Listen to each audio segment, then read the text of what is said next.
Hi friends, mastmaga.comಗೆ ಸ್ವಾಗತ. ನಾನು ಅಮರ್ ಪ್ರಸಾದ್. ಸ್ನೇಹಿತರೆ, ದಿ ರಾಕ್ಸ್ ಲಾಂಚ್ ಆಗಿದೆ. ಭಾರತದ ಐಕಾನಿಕ್ ಎಸ್ಯುವಿಗಳಲ್ಲಿ ಒಂದಾದ ಮಹೀಂದ್ರ ಥಾರ್ನ 5 ಡೋರ್ ವರ್ಷನ್ ಥಾರ್ ರಾಕ್ಸ್ ಸ್ವಾತಂತ್ರ್ಯ ದಿನಾಚರಣೆ ದಿನ ಅಫಿಷಿಯಲ್ ಆಗಿ ಹೊರಗೆ ಬಂದಿದೆ.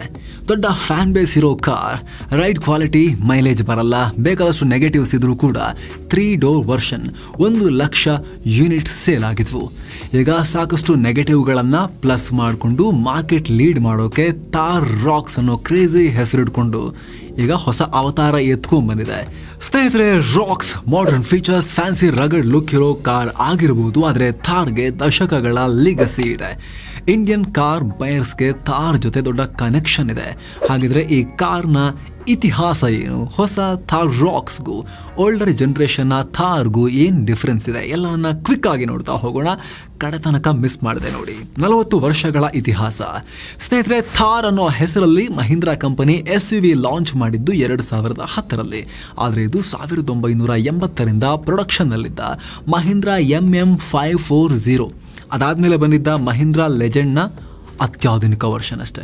MM540 ಹಾಗೂ ಲೆಜೆಂಡ್ SUVಗಳು ಹೆಸರಿತಕ್ಕಂತೆ ಲೆಜೆಂಡ್ಗಳಾಗಿದ್ವು. ಆರ್ಮಿ, ಪೊಲೀಸರು ಈ SUVಗಳನ್ನು ಬಳಸ್ತಾ ಇದ್ರು. ಇನ್ಫ್ಯಾಕ್ಟ್ ಆರ್ಮಿಗೆ ಈಗಲೂ ಮಹೀಂದ್ರಾ ಹಲವು SUV ಅರ್ತ್ ಮೂವರ್ಗಳನ್ನು ಡಿಸೈನ್ ಮಾಡಿಕೊಡ್ತಾ ಇದೆ. ರಗಡ್ ಡಿಸೈನ್, ರಿಲಯಬಿಲಿಟಿ, ಎಲ್ಲಕ್ಕಿಂತ ಹೆಚ್ಚಾಗಿ ಭಾರತೀಯರಿಗೆ ಅಫೋರ್ಡೆಬಲ್ ಆಫ್ ರೋಡ್ ವೆಹಿಕಲ್ ಆಗಿದ್ವು. ರೋಡ್ಗಳೇ ಇಲ್ಲದ ಕಡೆ ಓಡಾಡೋ ಕೇಪಬಿಲಿಟಿ ಇರ್ತಾ ಇತ್ತು. ಹಾಗಾಗಿ ಅಂತ ಕಂಡೀಷನ್ಗಳಿಗೆ ಸೆಟ್ ಆಗೋ ರೀತಿ ಕಾರ್ ತಯಾರಿಸೋಕೆ ಮಹೀಂದ್ರಾ ಶುರು ಮಾಡ್ತು. MM540 ಲೆಜೆಂಡ್ ಹಾಗೂ ಥಾರ್ ಸೀರೀಸ್ ಸೇರಿ ಹಲವು ಮಹೀಂದ್ರಾ SUVಗಳು ಅಮೆರಿಕದ ಐಕಾನಿಕ್ ಜೀಪ್ CJ ಸೀರೀಸ್ ಆಧಾರದಲ್ಲಿ ಡಿಸೈನ್ ಆಗಿರೋ ಕಾರ್ಗಳು. ಇದೇ ಕಾರಣಕ್ಕೆ ತುಂಬಾ ಜನ ಥಾರ್ನ ಡಿಸೈನ್ ಕಾಪಿ ಅಂತ ಹೇಳ್ತಾರೆ. ಪೆನಿನ್ಫರಿನಾದಂತಹ ಡಿಸೈನಿಂಗ್ ಕಂಪನಿ ಇಟ್ಕೊಂಡು ಮಹೀಂದ್ರಾ ಕಾಪಿ ಮಾಡ್ತಿದೆ ಅಂತ ಟೀಕೆ ಮಾಡ್ತಾರೆ. ಆದರೆ ರಿಯಾಲಿಟಿ ಏನು ಅಂದ್ರೆ, ಮಹೀಂದ್ರಾ 1940ರಿಂದಲೇ ಲೈಸೆನ್ಸ್ ಪಡೆದು ಜೀಪ್ ಡಿಸೈನ್ಗಳನ್ನು ಬಳಕೆ ಮಾಡ್ತಾ ಇದೆ, ಅಥವಾ ಜೀಪ್ನ ಇಂಡಿಯನ್ ವರ್ಷನ್ಗಳನ್ನು ಪ್ರೊಡ್ಯೂಸ್ ಮಾಡ್ತಾ ಇದೆ ಅಂತ ಹೇಳ್ಬೋದು. ಯಾಕಂದ್ರೆ ನೋಡೋಕೆ ಜೀಪ್ ಹಾಗೂ ಮಹೀಂದ್ರಾ SUVಗಳು ಆಲ್ಮೋಸ್ಟ್ ಐಡೆಂಟಿಕಲ್ ಇರ್ತವೆ. ಒಂದು ಕಾಲದಲ್ಲಿ ಎರಡು ಕಂಪನಿಗಳು ಪ್ಯೂಜೋಟ್ ಎಂಜಿನ್ಗಳನ್ನ ಬಳಸ್ತಾ ಇದ್ವು. ಮಹೀಂದ್ರಾ SUV ಸ್ಪೆಷಲಿಸ್ಟ್ ಆಗಿರೋದಕ್ಕೆ ಜೀಪ್ ಕೂಡ ಕಾರಣ. ಸ್ನೇಹಿತರೆ, 2ನೇ ಜನರೇಷನ್ನ ಥಾರ್ 2020 ಆಗಸ್ಟ್ 15ನೇ ತಾರೀಕಿಗೆ ಲಾಂಚ್ ಆಯಿತು. ಆಫ್ ರೋಡರ್ ಹಣೆಪಟ್ಟಿ ಇದ್ದ ಥಾರ್ ನಗರವಾಸಿಗಳ ಮನ ಗೆದ್ದಿದ್ದು ಇದರ ಮೂಲಕನೇ. ಥಾರ್ಗೆ ಆಟೋಮ್ಯಾಟಿಕ್ ಗೇರ್ ಬಾಕ್ಸ್ ಸೇರಿದ ಹಾಗೆ ಮಾಡರ್ನ್ ಫೀಚರ್ಗಳೆಲ್ಲ ಬಂದ್ವು. ಪೆಟ್ರೋಲ್ ಎಂಜಿನ್ ಬಂತು.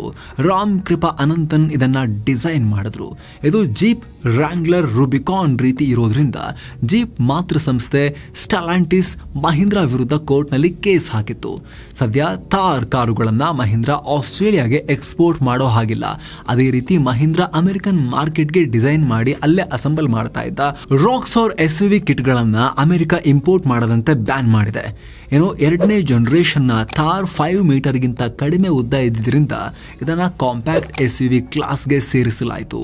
ಥಾರ್ನಲ್ಲಿ ಹಿಂದಿನ ಸೀಟ್ಗೆ ಹೋಗೋಕೆ ಫ್ರಂಟ್ ಸೀಟ್ B ಪಿಲ್ಲರ್ ಜೊತೆ ಕುಸ್ತಿ ಮಾಡಬೇಕಾಗಿತ್ತು ಅನ್ನೋದನ್ನ ಬಿಟ್ರೆ, ನುಕ್ಕೊಂಡು ಹೋಗಬೇಕಾಗಿತ್ತು ಅನ್ನೋದನ್ನ ಬಿಟ್ರೆ, ಅದಕ್ಕಿಂತ ದೊಡ್ಡ ಪ್ರಾಬ್ಲಮ್ ಇದಿದೆ ಏನು ಗೊತ್ತಾ? ಇದನ್ನ ಕಾಂಪ್ಯಾಕ್ಟ್ SUV ಅಂತ ಹೇಳೋ ಪರಿಸ್ಥಿತಿ ಬಂದಿತ್ತು. ಚಿಕ್ಕದಿತ್ತು, ಉದ್ದ ಜಾಸ್ತಿ ಇರಲಿಲ್ಲ. ಈಗ ಈ ಸಮಸ್ಯೆಗೆ ಪರಿಹಾರವನ್ನು ಕೊಡಲಾಗಿದೆ. ಜೊತೆಗೆ ಥಾರ್ಗೆ ಇನ್ನೊಂದಷ್ಟು ವ್ಯಾಲ್ಯೂ ಅಡಿಷನ್ ಮಾಡಲಾಗಿದೆ. ಹೇಗಿದೆ ಹೊಸ ಥಾರ್ ರಾಕ್ಸ್?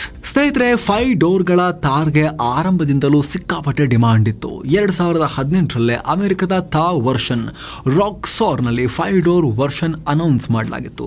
6 ವರ್ಷಗಳ ನಂತರ ಬಂದಿರೋ ರಾಕ್ಸ್ನಲ್ಲಿ ಹೊಸ ಡಿಸೈನ್ ಎಲಿಮೆಂಟ್ಸ್ ಅನ್ನ ಆಡ್ ಮಾಡಲಾಗಿದೆ.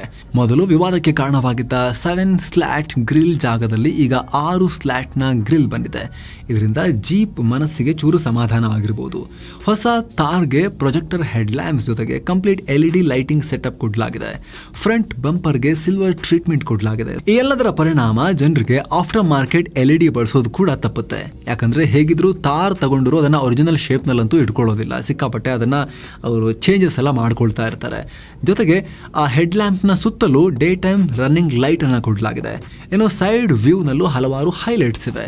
ಸೆಕೆಂಡ್ ರೋಗೆ ಹೊಸ ಡೋರ್ಗಳು, ಹಿಂದೆ ಟ್ರಯಾಂಗ್ಯುಲರ್ ಶೇಪ್ ನಲ್ಲಿ quarter glass panel. C pillar ನಲ್ಲೇ ಸೆಕೆಂಡ್ ರೋ ಡೋರ್ ಹ್ಯಾಂಡಲ್ಗಳು ಮೌಂಟ್ ಆಗಿವೆ. ರಿವರ್ಸ್ C ಪಿಲ್ಲರ್ ಹಾಗೂ ಗ್ಲಾಸ್ ಪ್ಯಾನಲ್ ಇರೋ ಸೆಟಪ್ ಅನ್ನ ಮೊದಲ ಬಾರಿಗೆ ನೋಡೋರಿಗೆ ಇದು ಕನ್ವರ್ಟಿಬಲ್ ಅಂತ ಅನಿಸಬಹುದು. ಕನ್ವರ್ಟಿಬಲ್ ಇದ್ದಿದ್ರೂ ಚೆನ್ನಾಗಿರೋದೇನೋ, ಯಾಕಂದ್ರೆ ಹಳೆ ಥಾರ್ನಲ್ಲಿ ಈ ಆಪ್ಷನ್ ಇದೆ. ರಾಕ್ಸ್ನಲ್ಲಿ ಸದ್ಯಕ್ಕೆ ಹಾರ್ಡ್ ಟಾಪ್ ಅಷ್ಟೇ ಇದೆ. ಹಳೆ ಥಾರ್ನಲ್ಲಿದ್ದ ಬ್ಲ್ಯಾಕ್ ಟ್ರೀಟ್ಮೆಂಟ್ ರೂಫ್ನಲ್ಲಿ ಕಂಟಿನ್ಯೂ ಆಗಿದೆ. ಇನ್ನು ದೊಡ್ಡ ಡಿಫರೆನ್ಸ್ ಏನು ಅಂದ್ರೆ ಹೊಸ 19 ಇಂಚ್ ಅಲಾಯ್ ವೀಲ್ಗಳು, ಹಳೆ ಥಾರ್ನಲ್ಲಿ 18 ಇಂಚ್ ವೀಲ್ಗಳಿದ್ವು. ಇನ್ನು ಹಿಂದಿನ ಪೋರ್ಷನ್ಗೆ ಬಂದಾಗ ಮೇಜರ್ ಡಿಫರೆನ್ಸ್ ಏನು ಅಂದ್ರೆ ಹೊಸ LED C shape tail lamps. ಹಿಂದಿನ ಬಂಪರ್ನಲ್ಲೂ ಸಿಲ್ವರ್ ಟ್ರೀಟ್ಮೆಂಟ್ ಕಂಟಿನ್ಯೂ ಆಗಿದೆ. ಹಳೆ ಥಾರ್ನಲ್ಲಿದ್ದಂತೆ ಸ್ಪ್ಲಿಟ್ಸ್ ಟೇಲ್ ಗೇಟ್ ಇದೆ. ಏನೋ ಇಂಟೀರಿಯರ್ನಲ್ಲಿ dual tone black and white dashboard ಇದೆ. ಸೀಟ್ಗಳನ್ನು ಸೇರಿ ಕಂಪ್ಲೀಟ್ ಇಂಟೀರಿಯರ್ಸ್ ವೈಟ್ ಮಾಡಿಬಿಟ್ಟಿದ್ದಾರೆ. ಮಹೀಂದ್ರಾಗೆ ಗೊತ್ತಾಗಿದೆ ಈಗ ಥಾರ್ ತಗೊಳ್ತಿರೋರು ಆಫ್ ರೋಡಿಂಗ್ ಮಾಡ್ತಾ ಇಲ್ಲ ಅಂತ. ಸೊ ಸಿಟಿಗೆ ಹೇಗೆ ಬೇಕೋ ಹಾಗೆ ಇದನ್ನು ಇಂಟೀರಿಯರ್ ಡಿಸೈನ್ ಮಾಡಲಾಗಿದೆ.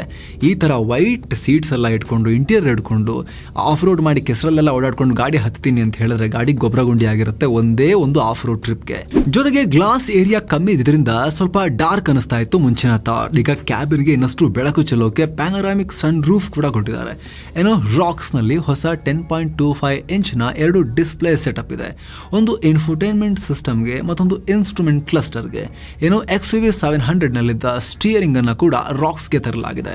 ಏನೋ ventilated seats, wireless phone charger, keyless entry, 360 degree camera, level 2 ADAS, 6 air bags, automatic climate control ಮುಂತಾದ ಮಾಡರ್ನ್ ಫೀಚರ್ಸ್ ಇವೆ. ಹಿಂದಿನ ಸೀಟ್ಗಳು ಹಳೆ ಥಾರ್ಗಿಂತ ವೈಡ್ ಆಗಿವೆ.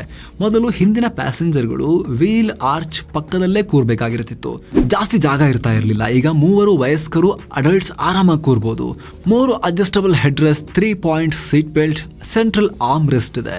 ಹಳೆ ಥಾರ್ನ ರಿಯರ್ ಸೀಟ್ಗೂ ಇದಕ್ಕೂ ಕಂಪ್ಯಾರಿಸನ್ ಇಲ್ಲ, ಅಷ್ಟು ಇಂಪ್ರೂವ್ ಮಾಡಲಾಗಿದೆ. ಇನ್ನು ಸೆಕೆಂಡ್ ರೋ ಹಿಂದೆ ಎಕರೆಗಟ್ಟಲೆ ಸ್ಪೇಸ್ ಇದೆ. ಇದೇ ಕಾರಣಕ್ಕೆ ಸೆಕೆಂಡ್ ರೋಗೆ ರಿಕ್ಲೈನ್ ಮಾಡೋಕೆ ಆಪ್ಷನ್ ಕೊಟ್ಟಿದ್ದಾರೆ. ಬೂಟ್ನಲ್ಲಿ ಸೀಟ್ ಫೋಲ್ಡ್ ಮಾಡದೆ ಆಲ್ಮೋಸ್ಟ್ 650 ಲೀಟರ್ ಸ್ಪೇಸ್ ಇದೆ. ಒಂದು ಸಿಂಟೆಕ್ಸ್ ಅನ್ನು ಇಟ್ಕೋಬಹುದು. ಹೊಸ M ಗ್ಲೈಡ್ ಪ್ಲಾಟ್ಫಾರ್ಮ್ ಮೇಲೆ ರಾಕ್ಸ್ ಬಿಲ್ಡ್ ಆಗಿರೋದ್ರಿಂದ extra wheel base, extra space ಸಿಕ್ಕಿದೆ. ರಿಫೈನ್ಮೆಂಟ್ ಕೂಡ ಇಂಪ್ರೂವ್ ಆಗಿದೆ ಅನ್ನೋ ರಿವ್ಯೂಸ್ ಬರ್ತಾ ಇದೆ. ವೀಲ್ ಬೇಸ್ ಜಾಸ್ತಿ ಆಗಿರೋದ್ರಿಂದ ರೈಡ್ ಕ್ವಾಲಿಟಿ ಕೂಡ ಇಂಪ್ರೂವ್ ಆಗಿದೆ. ಇನ್ನು ಎಂಜಿನ್ ಆಪ್ಷನ್ಸ್ ವಿಚಾರಕ್ಕೆ ಬಂದರೆ ಹಳೆ ಥಾರ್ನಲ್ಲಿ 1.5 litre diesel, 2 litre turbo petrol, 2.2 litre diesel engine ಇತ್ತು. ಈಗ ಥಾರ್ ದೊಡ್ಡದಾಗಿರೋದ್ರಿಂದ ಚಿಕ್ಕ 1.5 ಲೀಟರ್ ಎಂಜಿನ್ಗೆ ಗುಡ್ ಬೈ ಹೇಳಲಾಗಿದೆ. ಸದ್ಯಕ್ಕೆ 2 litre turbo petrol, 2.2 litre naturally aspirated diesel engine options ಇದೆ. ಪವರ್ ಫಿಗರ್ಸ್ ನೀವು ಸ್ಕ್ರೀನ್ ಮೇಲೆ ನೋಡ್ತಾ ಇರಬಹುದು. ಟರ್ಬೋ ಪೆಟ್ರೋಲ್ ಇಂಜಿನ್ ಸದ್ಯಕ್ಕೆ rear wheel drive only Roxx ನಲ್ಲಿ ಮಾತ್ರ ಇರುತ್ತೆ. ಡೀಸೆಲ್ ಎಂಜಿನ್ ನಲ್ಲಿ rear wheel drive, 4 wheel drive ಕೂಡ ಸಿಗುತ್ತೆ. 2 ಎಂಜಿನ್ ಜೊತೆಗೂ 6 ಸ್ಪೀಡ್ ಮ್ಯಾನ್ಯುವಲ್ ಅಥವಾ ಆಟೋಮ್ಯಾಟಿಕ್ ಟ್ರಾನ್ಸ್ಮಿಷನ್ ಆಪ್ಷನ್ ಇದೆ. ಥಾರ್ ರಾಕ್ಸ್ ನ ಪ್ರೈಸಸ್ ನೋಡಿದ್ರೆ ಮಹೀಂದ್ರಾ ರೀತಿ ಕಾಂಪಿಟೇಟಿವ್ ಪ್ರೈಸ್ ಕೊಡೋ ಆಟೋ ಕಂಪನಿ ಇನ್ನೊಂದಿಲ್ಲ. With safety, durability. ದೊಡ್ಡ ಥಾರ್ನ ಬೇಸ್ ವೇರಿಯಂಟ್ ಪ್ರೈಸ್ 1.5 ಲಕ್ಷ ರೂಪಾಯಿ ಜಾಸ್ತಿ ಆಗಿದೆ ಅಷ್ಟೇ. ಸದ್ಯ ರಿಯರ್ ವೀಲ್ ಡ್ರೈವ್ ವೇರಿಯಂಟ್ ನ ಇಂಟ್ರೊಡಕ್ಟರಿ ಪ್ರೈಸ್ 12.99 ಲಕ್ಷದಿಂದ 20.49 ಲಕ್ಷ ರೂಪಾಯಿ ಎಕ್ಸ್ ಶೋರೂಮ್ ತನಕ ಇದೆ. ಬೇರೆ ಕಂಪನಿಗಳ ಕಾಂಪ್ಯಾಕ್ಟ್ SUVಗಳ ಪ್ರೈಸ್ ಇದು. ಇವ್ರದ್ದು ಫುಲ್ ಪ್ಲೆಜ್ಡ್ SUVಗಳಿಗೆ ಅಲ್ಲಿಂದ ಪ್ರೈಸ್ ಸ್ಟಾರ್ಟ್ ಮಾಡ್ತಾ ಇದ್ದಾರೆ. 4 ವೀಲ್ ಡ್ರೈವ್ ಪ್ರೈಸ್ ಇನ್ನೂ ರಿವೀಲ್ ಆಗಿಲ್ಲ. ಸ್ನೇಹಿತರೆ, ಸದ್ಯ Thar racks, force Gurkha 5 door ಮತ್ತು ಮಾರುತಿ ಜಿಮ್ನಿಗಳೊಂದಿಗೆ ಮಾರ್ಕೆಟ್ ಶೇರ್ಗೋಸ್ಕರ ಬಡಿದಾಡುತ್ತೆ. ರಾಕ್ಸ್ ಎಲ್ಲ ಬಾಕ್ಸ್ಗಳನ್ನು ಟಿಕ್ ಮಾಡಿದ್ದು ಮ್ಯಾಜಿಕ್ ಮಾಡೋ ಚಾನ್ಸಸ್ ಇದೆ.